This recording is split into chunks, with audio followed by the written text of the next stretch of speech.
Okay, hi everyone. I hope you can hear me. If not, please let me know. My name is Anya Grushina, and today I will talk about nanoscale heating and non-invasive patterning. So I hope you can see the slides. Yeah. So let's begin with a few key technology aspects that are relevant for today's webinar. So thermal scanning probe lithography, as the name suggests, is driven by heat. And heat is a universal stimulus, which means it can affect any material. Well, of course, it depends on the temperature and on the material, how it is affected, but we'll talk about this a bit later. And how it is done in the case of the NanoFrazor. So the microheater that is integrated in the cantilever, I will show it in the next slide, is well calibrated and can go up to 1100 degrees Celsius. And it heats the tip that actually is in contact with the sample. And the temperature at the tip sample contact is actually very difficult to define precisely, and I'll talk about this in more detail shortly. So what can you do with this? You can actually do quite some things. Among them, material you can remove and convert material. You can also add material, but we're not going to discuss it today. And for very comprehensive overview of all the applications of everything you can do with the heat at the nanoscale, I recommend you to check the review called Thermal Scanning Probe Lithography, the review. It has a history of how the field appeared. It presents all the known to us applications of the technology. It also includes a very comprehensive table of materials ever patterned using TSPL, which is the short for thermal scanning probe lithography, and it has a very extensive list of references. So if you have some idea and you would like to plan your own experiment, this is a very good starting point. So today I will try to answer three big questions we often get. First question is, what is the temperature at the tip sample contact? Second is, can I heat my sample to a high temperature, let's say above 500 degrees Celsius? And will my sensitive samples be affected by heat? So all these questions are very important, and let's have a closer look. So first of all, the NanoFrazor thermal cantilevers. Here you see the top view of our cantilevers. And so the heater is integrated here. And it heats, so on this picture it would be here, and it heats this silicon tip through acoustic phonons that carry the heat. And here a very important thing to mention is that the tip is actually ultra sharp. It reaches the radius of less than 2 nanometers, right? And the mean free path of acoustic phonons in silicon is around 70 nanometers. And the moment the tip is narrower than that, the phonons get scattered, which makes the heat transfer less efficient, right? And this means that even if we heat this microheater to, let's say, 1000 degrees Celsius, it doesn't mean that the tip will be also at the same temperature. Actually, we're pretty sure the tip will be colder than that. So what are the factors affecting the actual temperature at the tip sample contact? It depends on quite a few parameters. First of all is the tip shape. As I just mentioned, the heat transfer is dominated by the acoustic phonons, and the tip opening angle determines how efficient is this heat transfer. And also, of course, the tip diameter, which affects the tip sample contact area, also affects the temperature at the point of contact. Now, also thermal conductivity of the sample is a very important parameter here, because the sample acts as a heat sink, and it can drive away a lot of heat and therefore not allow the sample to reach higher temperature if this is, for instance, what is needed. Then the penetration depth or the indentation depth are also is also something that can affect the temperature, because it changes the tip sample contact area, and also, among other things, and also the interface thermal resistance, which is a parameter that is very difficult to evaluate quantitatively, and we know that it can dominate the heat transfer through the tip sample contact. And here we would have at least 3 thermal resistances in series. It's the thermal resistance of the tip itself, the thermal resistance at the tip sample contact, where we should also remember that there is some natural oxide forming on this pure silicon tip that can introduce an additional thermal resistance, and of course the thermal resistance of the sample itself. So I think with this, you can already see that determining the precise tip sample contact temperature is really difficult. And on one hand, it's a very interesting physics problem, but on the other hand, if we want to pattern something, we may think that, okay, it's really complicated. But actually, the good news is that it's not, because the easiest thing to do here, and with a NanoFrazor I can do it really quickly, is just to quickly check different parameters, different temperatures of the heater, different indentation depths, or different times of the different heating times. And then you can make, like this is taken from one of the experiments made with the NanoFrazor. Here, Samuel Zimmerman just wrote same kind of small test pattern using different parameters and selected the optimal set of parameters for his experiment. And here, actually, depending, of course, on your experiment, you also need to consider the time dependence factor, because if you want to convert some chemical material, well, if you want to drive some chemical reactions in your materials, let's say, you should remember that the reaction kinetics might be different at the nanoscale and in the microsecond regime, as opposed to what you know for the bulk material. Now, this allows me to answer the first of the big questions. So what is the temperature at the tip sample contact? It's very hard to say, but we can quite straightforwardly select a good working combination of patterning parameters that work for this specific experiment.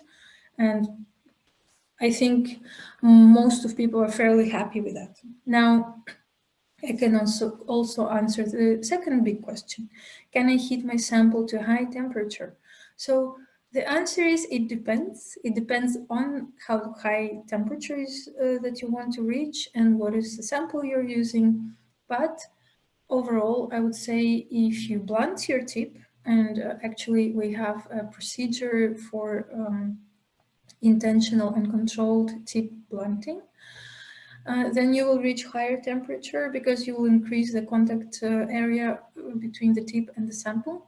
If you use higher indentation force and if you carefully consider your reaction kinetics and maybe also preheat your sample to reduce the heat transfer away from the contact, then probably you can reach higher temperature. But again, here the best answer is given by the experiment. So it's the best approach here is just to quickly try to calibrate the tip and for your material and see if it works. Now, the third question, will my sensitive samples be affected by heat? And before I answer that, let's consider how is the patterning with the NanoFrazor done? Because when we talk about sensitive materials, usually we have in mind some 2D materials or nanowires that need to be patterned into transistors, for example. And here, the important distinction to keep in mind is that we don't touch the sample itself by the tip, but we pattern the resist stack on top of it. Right, and usually we recommend using the so-called PPA resist, is polyphtaldehyde resist, that is a thermal resist, and it readily decomposes, sublimates when it's heated to around 150 degrees Celsius. This is a temperature we know for bulk, again, but our estimation that when we heat the tip to approximately 300 degrees Celsius, then in microsecond heating regime, right, then the PPA decomposes into these very small, very volatile molecules, and we can pattern. We also know that this is an endothermic reaction, so the heat is fairly localized under the tip, because the tip shape is actually the final limit of the achievable resolution for NanoFrazor lithography. So, you know, we usually quote that is sub 10 nanometers is the resolution achievable by the NanoFrazor, and it's comparable with a tip size of a few nanometers. Now, the most typical process for patterning is the bilayer lift-off, as I'm sure most of you know. So in our case, we use PPA as a top layer. So this is the layer that we pattern. And under the PPA, we have some lift-off resist or PMMA or PMGI. That depends on the materials, it depends on the experiment. But there is usually two layers of the resist. The top one is used for patterning, and the bottom one is used for creating the undercut for further metal evaporation and lift-off. And using this approach, you can get, so here, actually, you can see this double layer stack with an undercut and evaporated metal. So using this approach, you can get very neat lines. So here we have 70 nanometer half pitch lines already transferred into platinum. And you can even achieve very high resolution features like tapered electrodes with a gap of just a few nanometers between them. So this is a really powerful method, and we will try to figure out what would be the temperature under the resist, because this is where our samples are, right? So this would be the modeling parameters. I'm not going to go into many details about that. I will just say that we tried to model it for PMGI resist under the PPA, and we really went for the upper bound estimation. So we consider that the tip temperature is the same as the heater temperature, etc., etc. That we consider really long heating time. So the upper bound simulation, here is the result, shows that heat is indeed very localized under the tip. And if you consider the depth of, let's say, 200 nanometers under the resist, under the tip, then using all the upper bound assumptions, we get the maximum temperature rise of around 50 degrees Celsius. Or, yeah, and in fact, if you use the realistic numbers, we are pretty confident that the temperature rise at the sample is well below 10 degrees Celsius. And if it's too much for you, you can also protect your sample by adding a few other layers to your stack. So will my sensitive samples be affected by heat? No. And also there are a few other important benefits of the NanoFrazor lithography that are relevant to this question. And in order to talk about them, I will show you a couple of examples first. So nanowire transistors are notoriously known to be difficult to make for a few reasons. And one of them is that the nanowires are usually randomly distributed over the substrate, and it's difficult to find them, and it's difficult to do the precise overlay. And another reason is that while you fabricate them with, for example, E-beam lithography, which is the most typical approach, right? You implant charges in the gate dielectric, and that deteriorates the device performance. So here we show a device where the top gate on top of the indium arsenide nanowire was patterned using the NanoFrazor. And the experimenters who did this work observed no charging of the gate oxide, which resulted in really superior performance of this transistor. And if you look also at the 2D materials, then in a recent work from New York University, then you can see the comparison between an MOS2 flake patterned using NanoFrazor and E-beam, and you see that whereas the flake is fairly clean and nice after being patterned with a TSPL, E-beam produced a lot of, left a lot of residues on the surface of the flake, and also made the edges quite ragged.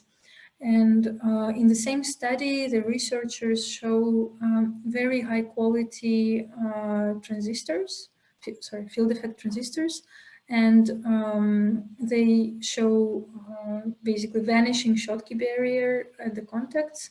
And these transistors showed really record device performance. This work was published in Nature Electronics last year.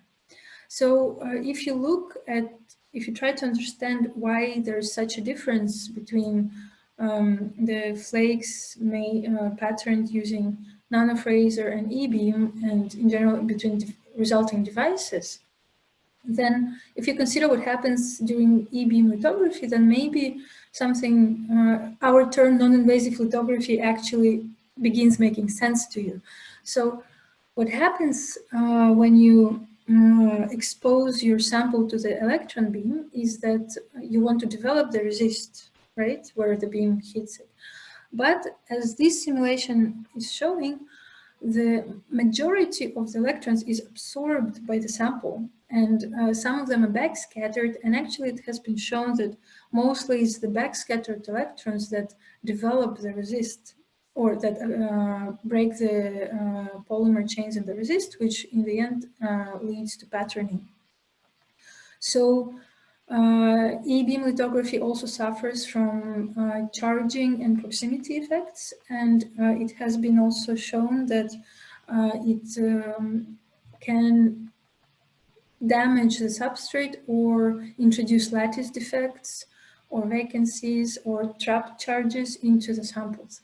So in this sense, we consider that E-beam lithography is quite invasive, right? Because also all of these absorbed electrons, they have quite a high energy, especially when you try to write high resolution patterns. So all this is also translated into heat, right? And as compared to that, the NanoFrazor lithography is actually really non-invasive because there are no charged particles participating in the process whatsoever, and therefore there are no charging effects, there are no proximity effects, and you can also quite straightforwardly pattern the non-conductive substrates. So with this, I think I answered the three big questions. So I will shortly summarize my talk. So the precise prediction for the tip sample contact temperature is very hard, but it's easy to select a working combination of patterning parameters that is suitable for your experiment. Then high temperature can be reached under certain circumstances, but again, it's better to calibrate the best answer is given by quickly checking the given tip with a given sample. And also it's very important to consider the reaction kinetics. And the samples under, under the resist stack are not affected by heat, and the process is free of charged particles, which allows us to do non-invasive lithography and imaging for precise overlay. And with that, I thank you for your attention, and I would be very happy to answer your questions.